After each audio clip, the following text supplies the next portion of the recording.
In this video I'm going to talk about what belt sanders can be used for. So the way to look at a belt sander really is to strip it down to its simplest form.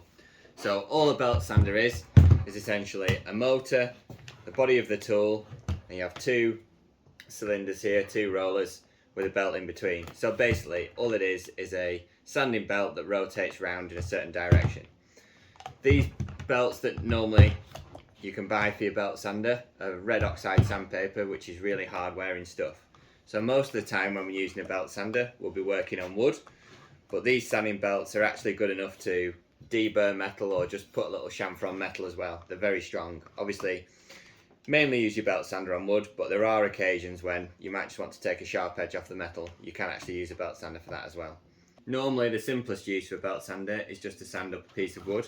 So here we've got a pine block here, and we've just used the belt sander. We've gone with the grain and sanded up a standard block of wood. It could be hardwood or softwood, whatever you've got.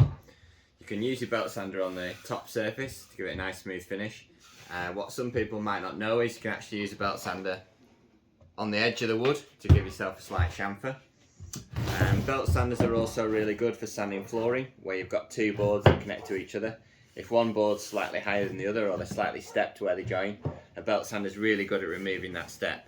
You'd start by going across the grain to remove the step, and then you'd finish off by sanding with the grain. Always finish off your sanding projects by going with the grain. As I was saying, you can use sandpaper to put chamfer on metal. So if you're doing a metalworking project or you have a weld and you just need to take a little bit of the roughness off it, then a belt sander will do the job. However, it might wear out the belt slightly quicker.